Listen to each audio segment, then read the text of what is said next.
quais as principais preocupações ginecológicas quando a mulher está nessa fase? E aí? Bom, como você falou, uma mulher ela é diferente no mês. Ela tem um período pré-ovulatório, ela tem um período ovulatório, ela tem um período pré-menstrual, ela tem um período menstrual, quer dizer, ela consegue ser diferente no mês. Na vida, ela tem a fase pré-adolescente, adolescente, adulta, fase de reprodução, gestação, climatério e pós-menopausa.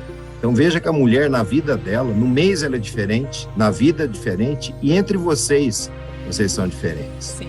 Então eu acho que para a gente conseguir tratar bem da mulher, eu acho que o primeiro ponto é esse, a gente conseguir individualizar etapas e mulheres. Bom, com relação à pergunta que você me fez da adolescência, logicamente que você tem muitos temas que a gente pode discutir, muitas preocupações. Mas diante do mundo de hoje, né, uma jovem hoje, o que um pai, uma mãe, o próprio jovem, assim, o que a gente mais se preocupa como ginecologista? Praticamente duas coisas. A questão reprodutiva, tá certo? E a questão das doenças sexualmente transmissíveis, já que hoje o início da vida sexual da mulher é muito precoce, Sim. comparado à minha geração, por exemplo. Então a mulher inicia a vida sexual muito cedo.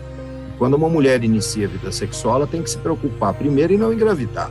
Né? Que a gente sabe que a gravidez numa adolescente é uma coisa que geralmente é catastrófica na maior parte das mulheres, para ela e para suas respectivas famílias. E segundo, é com relação às doenças sexualmente transmissíveis, já que hoje a multiparidade de parceiros ela é muito grande. Né? Então a maior parte dos jovens eles vão ter múltiplos parceiros, inclusive na própria adolescência, na fase adulto jovem e assim por diante. E a gente sabe que quanto mais parceiros você tiver, maiores os riscos de transmissão. Tá? E algumas doenças podem ter sequelas graves, algumas doenças podem inviabilizar essa mulher de reproduzir lá na frente.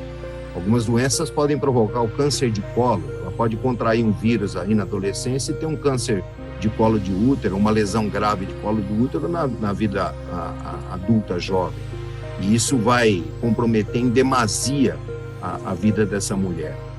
Então, veja bem, primeiro, com relação à questão reprodutiva, a gente tem que pensar o seguinte, a partir do momento que essa jovem pensou em ter vida sexual, ela tem que ter a visita dela no médico ginecologista. Perfeito. Porque método contraceptivo é uma coisa muito individual e depende muito do estado, inclusive nutricional, como a Priscila vai falar, de cada paciente. Uhum.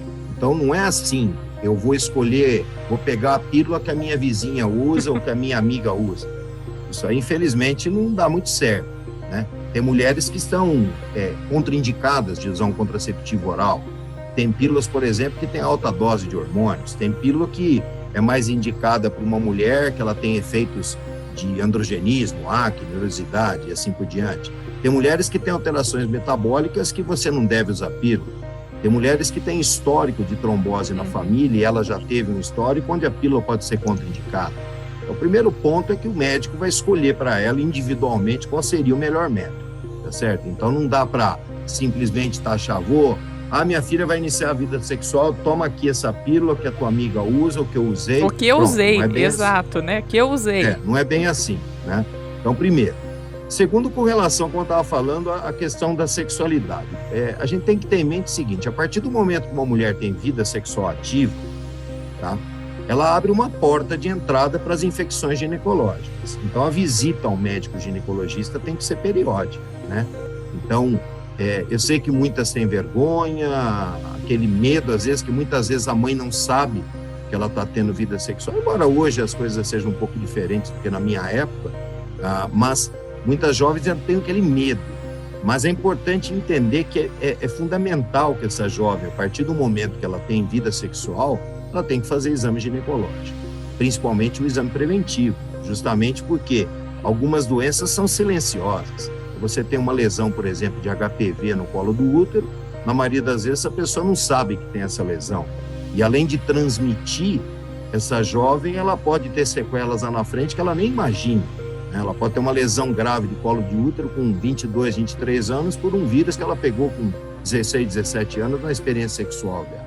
Quer dizer, então, se eu fosse resumir as duas preocupações que eu mais tenho Nessa idade, lógico, tem outras patologias que a gente vai debater aqui, mas seriam a questão da reprodução, o medo de engravidar, o método contraceptivo e o exame periódico, ou seja, as doenças sexualmente transmissíveis.